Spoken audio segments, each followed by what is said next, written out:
दोस्तों, पृथ्वी का जन्म कैसे हुआ? एक ऐसा प्रश्न जिसका उत्तर केवल आपको पृथ्वी कैसे बनी के बारे में ही नहीं बताएगा, बल्कि काफी हद तक आपको सौरमंडल के निर्माण के बारे में भी बताएगा। इतना ही नहीं, आपको अपने सौरमंडल के बाकी और भी ग्रह और बॉडीज के निर्माण के बारे में भी आपको जानकारी मिलेगा। केवल पृथ्वी के निर्माण के बारे में जानने से ही पता चल जाएगा। तो चलिए, आज हम यह जानते हैं कि अपनी पृथ्वी का निर्माण कैसे हुआ जानेंगे। पूरी जानकारी तो बने रहिएगा वीडियो के अंत तक। और अगर आप चैनल पर नए हैं तो चैनल को सब्सक्राइब जरूर कर दीजिएगा।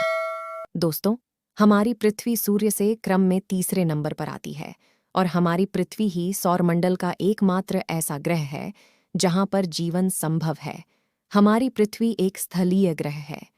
अगर आपको नहीं पता है कि स्थलीय ग्रह क्या होता है, तो आपको बताते चलें कि जो ग्रह पत्थर, चट्टान, मिनरल्स आदि से मिलकर बने होते हैं, यानी जो ग्रह ठोस होते हैं, उन्हें स्थलीय ग्रह कहा जाता है। जैसे हमारा मंगल ग्रह, बुध ग्रह, शुक्र ग्रह और हमारी पृथ्वी। ठीक उसी तरह कुछ गैसीय ग्रह भी होते हैं जो अधिकतम गैस से बने होते हैं, जैसे बृहस्पति, अरुण, वरुण। हमारी पृथ्वी सौरमंडल के सबसे ज्यादा घनत्व वाली ग्रह है। दोस्तों, हमारी पृथ्वी 6,371 किलोमीटर के साथ सौरमंडल का सबसे बड़ा स्थलीय ग्रह है। तो चलिए, इतना जानने के बाद जानते हैं अपनी पृथ्वी का जन्म कैसे हुआ। दोस्तों, आपको बता दें कि सौरमंडल के निर्माण के साथ ही शुरू हुआ। पृथ्वी का निर्माण और हमारा ब्रह्मांड तो 13.8 अरब साल पुराना है, लेकिन हमारी पृथ्वी और उसके के साथ ही हमारे सौरमंडल का निर्माण ब्रह्मांड के बनने के बहुत बाद में शुरू हुआ। आज से 4.6 अरब साल पहले धूलकण और गैस के ठंडे बादल, जिसे निहारिका यानी नेब्यूला कहते हैं, आपस में ग्रेविटेशनली कोलैप्स यानी गुरुत्वाकर्षण के कारण आपस में जुड़कर इसी सोलर नेब्यूला के बीच में सूर्य का निर्माण हुआ है। बिल्कुल उसी तरह जैसे किसी तारे की उत्पत्ति होती है। सोलर नेब्यूला के बीच में सूर्य के निर्माण के बाद बचे हुए निहारिकाओं के कण सूर्य के चारों ओर घूमते हुए एक डिस्क का निर्माण कर लिए। इस डिस्क में घूमते हुए छोटे छोटे पार्टिकल ग्रेविटी के कारण आपस में जुड़कर बड़े पार्टिकल बनाने लगे। लेकिन अभी भी कुछ हल्के और बेहद छोटे एलिमेंट हैं, जैसे हाइड्रोजन और हीलियम, सूर्य के पास वाले क्षेत्र में स्थित रहते हैं। सोलर नेब्यूला के बीच में बनी सूर्य द्वारा सोलर विंड यानी सौर हवा के कारण यह हल्के एलिमेंट सूर्य से थोड़ा दूर चले गए। पर ये हल्के एलिमेंट सूर्य से बहुत ज्यादा दूर नहीं गए। ये इतना ही दूर गए जितने में इनके ऊपर सूर्य का गुरुत्वाकर्षण बल लग रहा था। ये बड़े मटेरियल आपस में ग्रेविटी द्वारा जुड़ना शुरू हो जाते हैं। एलिमेंट्स बहुत ज्यादा भारी होते हैं।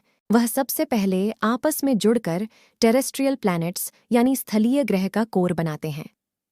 टेरेस्ट्रियल प्लैनेट जैसे शुक्र, पृथ्वी, मंगल, बुध। जब इन टेरेस्ट्रियल प्लैनेट के कोर बन जाते हैं, फिर इस कोर के मटेरियल से कम भारी के मटेरियल कोर के ऊपर ग्रेविटी के कारण आपस में जुड़ते चले जाते हैं और भारी मटेरियल कोर की तरफ जाते रहते हैं और हल्के मटेरियल ऊपर आते रहते हैं और क्रस्ट की लेयर बना लेते हैं। और इस प्रकार 4 बड़े स्थलीय गोल पिंडों का निर्माण होता है। नए नए बने सौरमंडल में छोटे छोटे पार्टिकल्स इन 4 बड़े पिंडों से टकराते गए और बन गए बुध, शुक्र, अर्थ और मंगल जैसे स्थलीय ग्रह।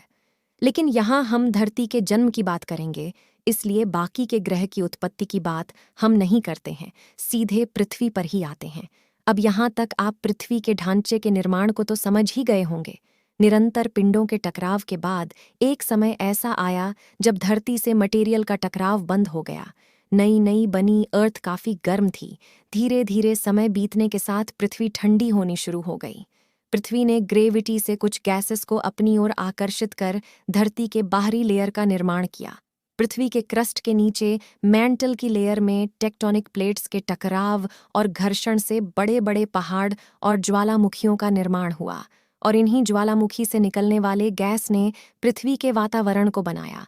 पृथ्वी से टकराने वाले ठंडे जमी हुई बर्फ के पिंड और चट्टान ने पृथ्वी की सतह पर पानी के अस्तित्व को लाया, जो कि सौरमंडल के बाहर से आए थे। लेकिन पृथ्वी की सूर्य से दूरी वाला क्षेत्र बेहद विशेष क्षेत्र रहा, जहां हीट इतनी संतुलित मात्रा में था जिससे कि पानी न तो बर्फ की अवस्था रहा और न ही भाप की अवस्था में, बल्कि लिक्विड स्टेट में रहा। इस विशेष क्षेत्र में जहां पृथ्वी स्थित है, उसे गोल्डीलॉक्स जोन या हैबिटेबल जोन कहते हैं। पृथ्वी के इसी विशेष क्षेत्र में होने कारण ही पृथ्वी पर पानी का होना संभव हो पाया, और यही पानी पृथ्वी पर जीवन की शुरुआत भी किया।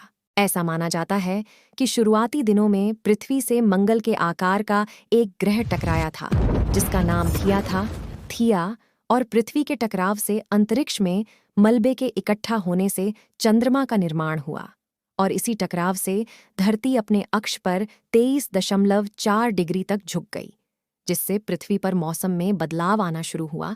तो कुछ ऐसी परिकल्पना की गई है पृथ्वी के निर्माण के बारे में। शुरुआत में मैंने आपको बताया था कि सौर हवा द्वारा कुछ हल्के मटेरियल सूर्य से बहा लिए गए, और इन्हीं हल्के और गैसियस मटेरियल के इकट्ठा होने से गैस दानव यानी गैस जायंट या जोवियन प्लैनेट्स जैसे बृहस्पति, शनि, यूरेनस, नेपच्यून जैसे प्लैनेट्स का निर्माण हुआ। तो दोस्तों, यह जानकारी आपको कैसी लगी, कमेंट में ज़रूर बताइएगा, और वीडियो को अपने दोस्तों तक शेयर ज़रूर कीजिएगा ताकि उन्हें भी पता चले।